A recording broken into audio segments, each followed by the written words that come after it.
तीन दामाद की सास पार्ट 1। कावेरी जी के पति का देहांत हुए काफ़ी वक्त हो गया था। कावेरी जी की 3 बेटियां थी, ईशा, मोहिनी और सुहाना। तीनों ही काफ़ी होशियार और नौकरी करने वाली थी, लेकिन उन तीनों से कावेरी जी इतना प्यार करती थी कि उनकी शादी की उम्र होने पर भी उन्हें पराये घर भेजने का उनका मन ही नहीं हुआ। अरे तुम तीनों मेरे कलेजे का टुकड़ा हो। जब भी तुम्हारी शादी के बारे में सोचती हूँ ना, बड़ा डर लगता है। सही कहती हो मम्मी, हम भी आपसे बहुत प्यार करते हैं। हाँ, मम्मी पापा के जाने के बाद अब बिल्कुल अकेली हो गई हैं। और मम्मी, अगर हम तीनों शादी करके चले गए तो आपका ख्याल कौन रखेगा? लेकिन अपनी खुशी की वजह से मैं तुम तीनों को बिना शादी के भी तो नहीं देख सकती ना बेटा। समाज के हिसाब से देखे तो यह भी गलत होगा, और मैं ऐसा कुछ नहीं चाहती। लेकिन तुम तीनों से दूर होने के बारे में सोचती हूँ तो अजीब सा लगता है। लेकिन मम्मी, हम आपको इस तरह अकेला छोड़कर नहीं जा सकते। एक काम करते हैं मम्मी, शादी के बाद ना आप मेरे साथ मेरे ससुराल में चलना और मेरे साथ ही रहना। अच्छा, और तेरी सास मुझे रहने देगी तेरे ससुराल में? अरे बेटा, वहाँ ऐसा नहीं होता। बेटी की माँ कभी अपनी बेटी के ससुराल जाकर नहीं रह सकती। एक काम करते हैं माँ, आप ईशा और सुहानी की शादी कर दीजिए और मैं हमेशा आपका बेटा बनकर आपके साथ ही रहूंगी। मुझे नहीं करनी शादी। अरे मेरी बेटियां मुझसे कितना प्यार करती है, मेरी वजह से अपनी पूरी जिंदगी दांव पर लगाने को तैयार है। लेकिन मैंने ना इससे भी एक अच्छा उपाय सोचा है। क्या मम्मी? अगर आपके पास कोई सोल्यूशन है तो फिर क्यों परेशान हो आप? बताइए, क्या करना चाहती हैं आप? मैंने सोचा है कि अखबार में इश्तिहार देकर तुम तीनों के लिए 3 घर जमाई दामाद ढूंढ लूंगी। वैसे भी नौकरी तो तुम तीनों अच्छे से कर लेती हो, कमा भी अच्छा खासा लेती हो। कोई भी लड़का तैयार हो जाएगा तुमसे शादी करने के लिए। अरे मम्मी, ये हुई ना बात। इससे हमें आपसे दूर भी नहीं जाना पड़ेगा और आपको अकेला भी नहीं रहना पड़ेगा। हाँ मम्मी, ये बहुत अच्छा तरीका है। मैं तो कहती हूँ आज ही अखबार में ऐड निकलवा देते हैं। बिल्कुल, आज ऑफिस जाते वक्त मैं ये काम कर दूंगी। और कुछ ही दिनों के बाद कावेरी जी को 3 घर जमाई दामाद विवेक, सुमित और अविनाश मिल जाते हैं और वो उन तीनों लड़कों से अपनी तीनों बेटियों की शादी करवा देती है। शादी के कुछ दिन के बाद, अरे अब शादी हो गई, छुट्टियां खत्म, तुम तीनों जाकर नौकरी करो, कुछ काम करो। अरे मम्मी जी, कमाल करती हैं आप। अब घर जमाए इसलिए थोड़ी ना बनाए कि हम बाहर जाकर नौकरी करें। मम्मी जी, मेरा तो घर जमाई बनने का मकसद ही यही था कि कमाने वाली बीवी मिल जाए। बाहर जाकर काम करने से तो मेरा दिल घबराता है। घर का कोई काम है तो बता दीजिए मुझे। अगर ऐसी बात है तो शाम का खाना बनाओ। मेरी बेटियां नौकरी से थकी हारी आती है, अब नौकरी नहीं कर सकते तो कोई बात नहीं, घर का काम करो तुम लोग। मैं तो घर का काम करने में बहुत खुश हूँ, बस ये बाहर धूप में निकलना, रास्ते में जाना, नौकरी करना, ये सब मुझसे नहीं होता। बिल्कुल ठीक कह रहा है सुमित। अरे गर्मी में, बारिश में, सर्दी में घर से निकल कर जाना और उधर बॉस की चिक चिक सुनना, इससे बढ़िया तो यह है कि मैं घर में झाड़ू पोछा कर लूँ। ठीक है, फिर तुम झाड़ू पोछा करना। अविनाश शाम का खाना बनाएगा और विवेक तुम सुबह का नाश्ता और खाना बनाओगे। मेरे तीनों दामाद घर संभालेंगे और बेटियां नौकरी करेंगी। अगले दिन सुबह के वक्त, मम्मी मुझे ऑफिस के लिए देर हो रही है, नाश्ता चाहिए। अरे उस विवेक से कहा तो था कि सुबह का नाश्ता उसे उठकर बनाना है। अभी जाकर देखती हूँ क्या कर रहा है विवेक। अभी तक सोया हुआ है क्या? सुबह के 10 बज गए हैं। सोने दीजिए ना मम्मी जी, क्या हमेशा हिटलर की तरह हाथ में डंडा लेकर खड़ी रहती हैं। मैंने कहा सीधे उठकर खड़े हो जाओ और जाकर नाश्ता बनाओ। लेकिन मम्मी जी, बिस्तर में से निकलते ही कोई नाश्ता कैसे बनाएगा? 2 मिनट, वॉशरूम जाकर आता हूँ। बिल्कुल नहीं, सीधे रसोई में पहुंचो, मेरी बेटी को ऑफिस जाने में देर हो रही है। कुछ देर के बाद, हे भगवान, दोपहर के 12 बजे हैं लेकिन घर इतना गंदा पड़ा है। सुमित से कहा था मैंने समय पर झाड़ू पोछा कर देना। सुमित, कहाँ हो तुम? क्या हुआ मम्मी जी, सुबह की चाय तो पीने दीजिए। आप भी हद करती हैं, चिल्लाती ही रहती है। ये सुबह की चाय है या दोपहर की चाय? अगर तुम 12 बजे उठकर सुबह की चाय पियोगे तो क्या शाम का खाना रात के 3 बजे खाओगे? मम्मी जी चिल्लाइए मत, बताइए बात क्या है। अरे 12 बज चुके हैं, अभी तक झाड़ू पोछा नहीं हुआ। घर में देखो कितनी गंदगी है। अच्छा, तो आप इसलिए परेशान हैं। वो क्या है ना मम्मी जी, आज मेरे हाथ में दर्द हो रहा है। रात को उल्टी करवट से सो गया था, हाथ हिलाया भी नहीं जा रहा। कौन से हाथ में दर्द है दामाद जी? इस सीधे हाथ में मम्मी जी, हाथ हिल भी नहीं रहा है। विवेक, सुन लिया तुमने? सुमित के हाथ में इतना दर्द है कि बेचारे का हाथ भी नहीं हिल रहा। आज तो ये खाना भी नहीं खा पाएगा, तो एक जन का खाना कम ही बनाना। ठीक है मम्मी जी। अरे नहीं मम्मी जी, मेरे कहने का मतलब वो नहीं था। मेरा मतलब है खाना तो खाऊंगा ना। अरे लेकिन कैसे? हाथ तो हिल भी नहीं रहा है। अरे मम्मी जी, आपको ना किसी जेल में जेलर होना चाहिए था। बेकार में हमारी सास बनकर जिंदगी खराब कर रही हैं। अरे लगाता हूँ पोछा। एक बेचारा घर जमाई और कर भी क्या सकता है। शाम को जब ईशा, सुहाना और मोहिनी ऑफिस से लौट कर आती हैं। मम्मी, शाम के खाने में क्या बना है? अब ये तो तेरे पति को ही मालूम होगा ना बेटा, उसने ही खाने की जिम्मेदारी ली थी। लगता है मम्मी आपने ये घर जमाए वाला तरीका अपनाकर मुसीबत मोल ले ली है। आपके तीनों घर जमाए कितने आलसी हैं। मेरे वाले को देखो, दोपहर के 12 बजे सुबह की चाय पीता है और काम क्या करना चाहता था? घर का झाड़ू पोछा। मम्मी बता रही थी कि आज उसने घर का झाड़ू पोछा शाम के 5 बजे किया था। अब क्या बताऊं बेटा, सुबह से हाथ दर्द का बहाना करके बैठ गया था। कहता है हाथ में बहुत दर्द हो रहा है, हिला भी नहीं जा रहा। सब बहाने मम्मी। ये तीनों घर जमाए मिलकर ना बस बैठकर खाना खाना चाहते हैं, काम धाम तो बिल्कुल नहीं करना चाहते।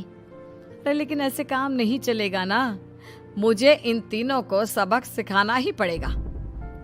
अरे तो मम्मी, आप हिटलर से कम है क्या? आपने जब हम तीनों को सबक सिखा कर इतना लायक बना दिया, तो इन तीनों नालायक दामाद को भी आप कुछ न कुछ तो बना ही देंगी। हाँ मम्मी, बस अपने अंदर के हिटलर को बाहर लाइए और अपनी तीनों दामादों को अच्छी तरह से सबक सिखाइए। रही बात आपकी बेटियों की, तो हम तीनों तो हमेशा से आपके साथ हैं। अरे लेकिन बेटा, इस काम के लिए तुम तीनों को मेहनत करनी पड़ेगी। कैसी मेहनत मम्मी? ऑफिस में तो वैसे ही बहुत मेहनत करते हैं हम तीनों। अरे प्रेग्नेंट हो जाओ, प्रेगनेंसी का बहाना बनाकर कह दो कि तुम तीनों ने नौकरी छोड़ दी है 2 साल के लिए, और जब घर में खाने के पैसे नहीं होंगे तो अपने आप काम पर जाएंगे ये तीनों। वाह मम्मी, क्या आइडिया दिया है।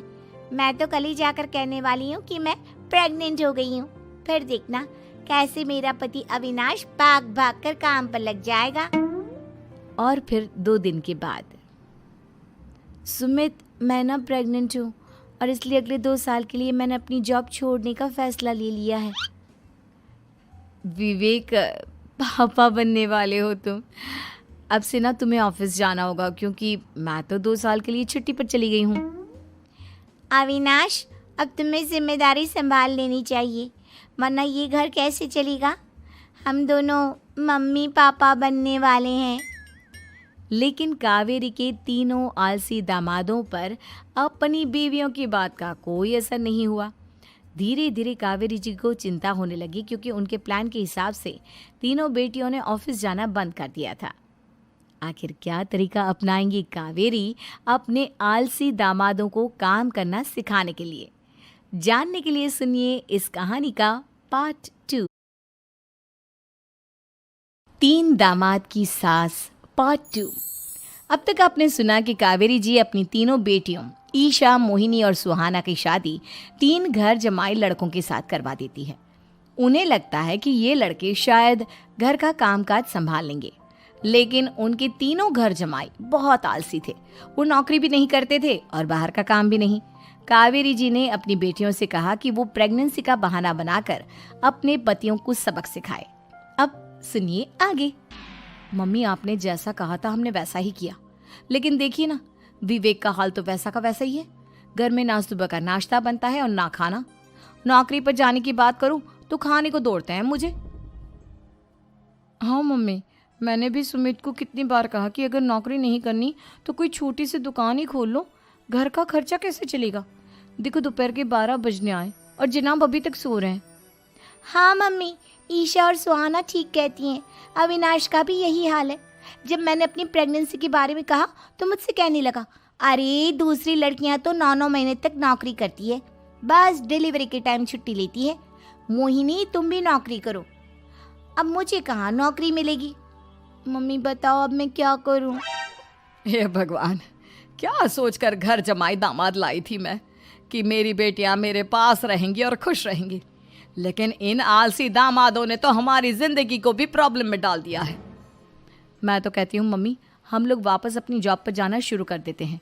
बता देते हैं इन लोगों को कि हमने प्रेगनेंसी का बहाना किया है। नहीं नहीं बेटा, ऐसी गलती भी मत करना। अगर तुमने ऐसा किया तो इन तीनों की आदत और ख़राब हो जाएगी।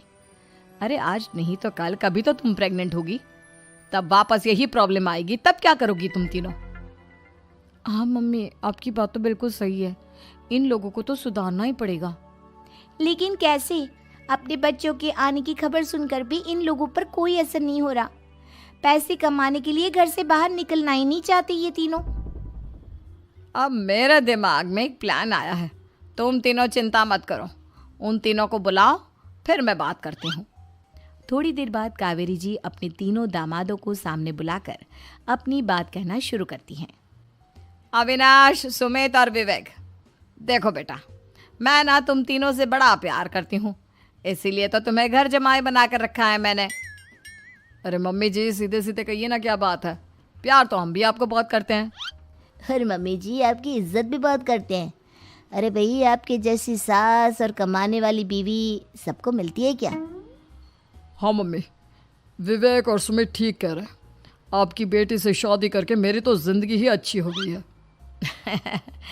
जानती हूँ मैं, और ये भी जानती हूँ कि तुम तीनों अपने अपनी बीवियों से बहुत प्यार करते हो। बेटा, बात ऐसी है कि हमारे कुल गुरु ने कहा है कि प्रेग्नेंट होने के बाद मेरी तीनों बेटियां शुरू के 4 महीने हमारे गांव में जाकर रहेगी, जहां मेरे चाचा जी रहते हैं। अरे लेकिन क्यों मम्मी, गांव में जाकर रहने की क्या ज़रूरत है इन तीनों को? वो क्या है ना बेटा, हमारे परिवार को एक श्राप है।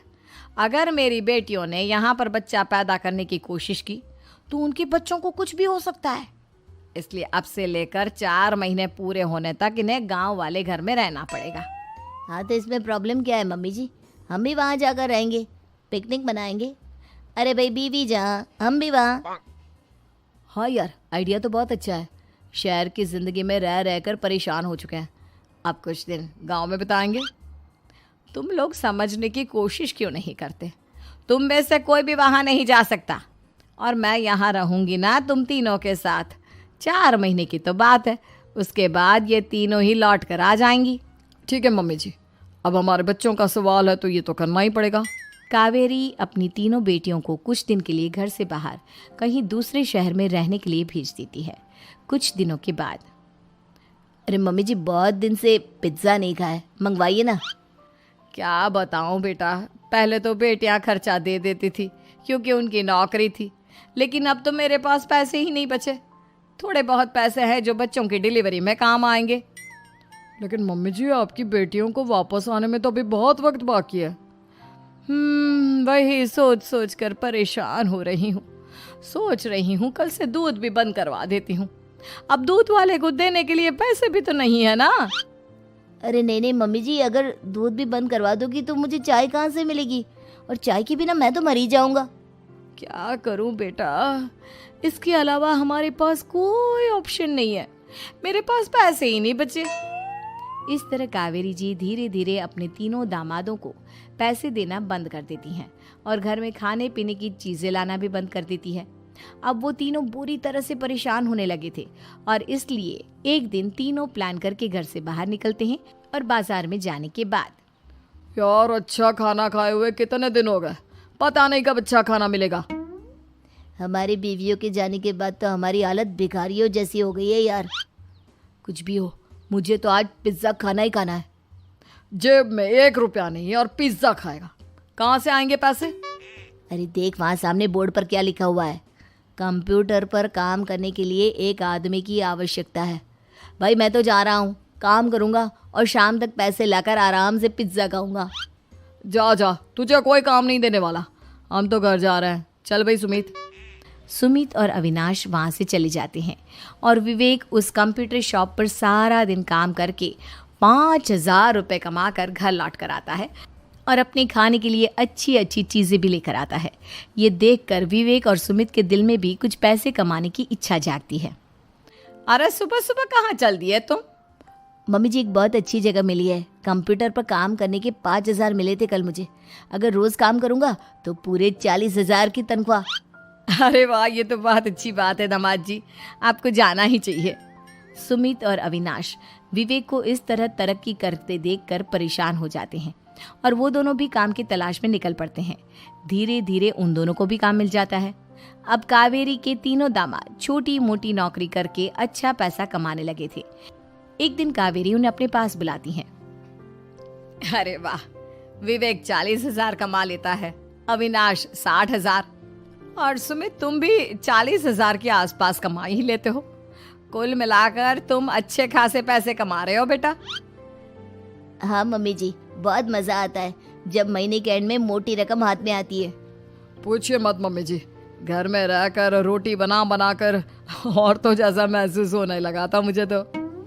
हाँ बेटा, तुम तीनों की बात तो बिल्कुल ठीक है। और जानते हो, अब तुम तीनों की पत्नियां भी वापस लौट कर आने वाली है। लेकिन मम्मी जी अभी तो उन्हें गए सिर्फ 2 महीने हुए हैं, आपने तो कहा था वो 4 महीने के बाद लौट कर आएंगी। ऐसा कुछ नहीं है बेटा, मैं सिर्फ तुम तीनों को सबक सिखाना चाहती थी कि आदमी घर में बैठकर बीवी की कमाई खाता हुआ अच्छा नहीं लगता।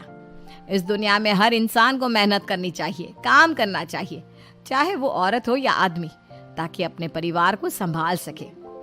कावेरी की बात सुनकर उन तीनों को अपनी गलती का एहसास होता है और कावेरी उन्हें सच बता देती है कि ईशा, सुहाना और मोहिनी शहर में ही कहीं दूसरी जगह रह रहे थे।